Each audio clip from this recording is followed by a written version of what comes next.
বর্ষের পরীক্ষার্থীগণ আপনাদের criminal side থেকে একটা ড্রাফটিং হচ্ছে অব্যাহতি দরখাস্ত।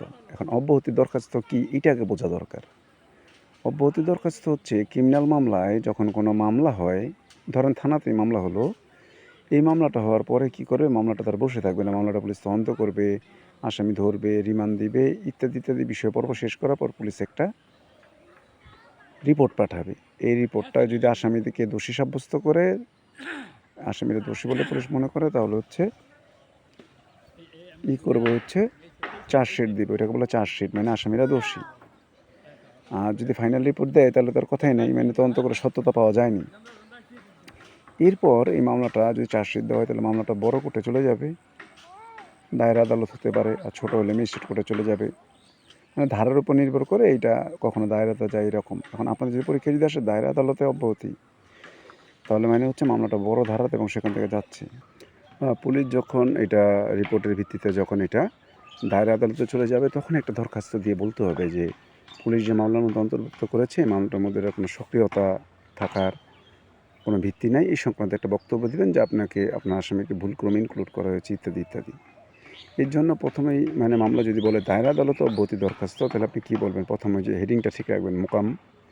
মোকাম মানে হচ্ছে কোনো একটা নির্দিষ্ট স্থান, সেটা বাজার থেকে শুরু করে মোকাম। আপনার গুগল সার্চ করলে দেখবেন মোকামের মানে হচ্ছে একটা নির্দিষ্ট স্থানকে বোঝাচ্ছে। তখন আদালতের নাম দিবেন, বিজ্ঞ জেলা দায়রা জজ আদালত ধরেন, নারায়ণগঞ্জ হলে নারায়ণগঞ্জ লিখবেন, ঢাকা হলে মহানগর দায়রা জজ লিখবেন, আপনারা যেখান থেকে দেখছেন। এরপর একটা মামলা নাম্বার দিবেন। দায়রা আদালতে যাওয়া মানে হচ্ছে মামলা একটা আলাদা নাম্বার পড়বে, এটাকে বলে দায়রা মামলা নং, বা ইংলিশে বলে এটাকে সেশন কেস নং। এটা বাংলাতেও লিখতে পারেন, ধরুন ১81 তালিবর্ষ ন, ওইভাবে লিখতে পারেন, বা বাংলাতে লিখতে পারেন দায়রা মামলা নং ইত্যাদি ইত্যাদি। ওর মধ্যে যাওয়ার পরে এটা ধারা দিলেন কে বনাম কি। হ্যাঁ, রাষ্ট্র বাদী হয়ে মামলা দায়ের করতে পারে, বা করিমের পক্ষে রাষ্ট্র মামলা করেছে, সে বাদী, আর আপনার আসামির নাম মনে করেন যে আসলাম, সে আসামি। বিষয় লিখতে গিয়ে এখানে একটু ধারা লেখার বিষয় থাকে, কারণ আপনি যখনই দরখাস্ত দিবেন তখন ধারার বিষয়টা উঠে আসবে। তখন আপনারা দেখবেন দায়রা আদালতের এটার মধ্যে বিষয় লিখবেন, ফৌজদারি কার্যবিধি ২৬৫ গ মোতাবেক আসামি আসলামের অব্যাহতি দরখাস্ত।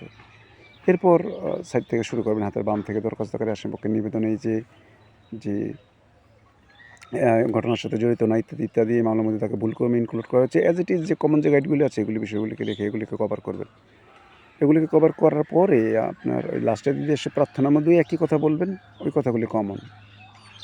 আমি দেখি এটা বোর্ডে লিখেও দিব, আপাতত বলে দিলাম যে কোন হেডিংগুলির দিকে ফোকাস করবেন, কোন ধারাটাতে আপনি আবেদন করছেন, কোন আদালতে আবেদন করছেন, মামলা নাম্বারটা কি, আসামি আপনার মন মতো নাম দিবেন, তাহলে এটা সলভ করতে পারবেন। তারপর আমরা পর্যায়ক্রমে আরও ম্যাজিস্ট্রেট কোর্টের অব্যাহতির বিষয়গুলি আছে, আরও বিভিন্ন কেসের বিষয়গুলি আছে, সেগুলো আমি বলে দেবো। আশা করি সঙ্গে থাকবেন, তাহলে এই বিষয়গুলো আরও ক্লিয়ার করতে সুবিধা হবে। আপনি জানাবেন কোথায় কী অসঙ্গতি হচ্ছে। সবাই ভালো থাকবেন। বরাবরের মতন অ্যাডভোকেট নাজিবুল্লাহ পিপু বলছি, নারায়ণগঞ্জ থেকে। আল্লাহ আপনাদের পরীক্ষাগুলি ভালো করার, পরীক্ষা প্রায় শেষ প্রান্তে, আর এটার ড্রাফটিং হলেই তো পড়ার একটা ফৌজদারি কার্যবিধি রয়ে যাবে। এই বছর যেহেতু রুটিনটা তৃতীয় সাবজেক্টটাকে পিছনে দিয়ে দেওয়া হয়েছে, অনেক দিন যাবত পরীক্ষা দিচ্ছেন, দেখতে বিরক্ত হয়ে হচ্ছেন রোজার মধ্যে, এখন ধৈর্যের পরীক্ষা দেওয়ার পালা। ভালো থাকবেন সবাই।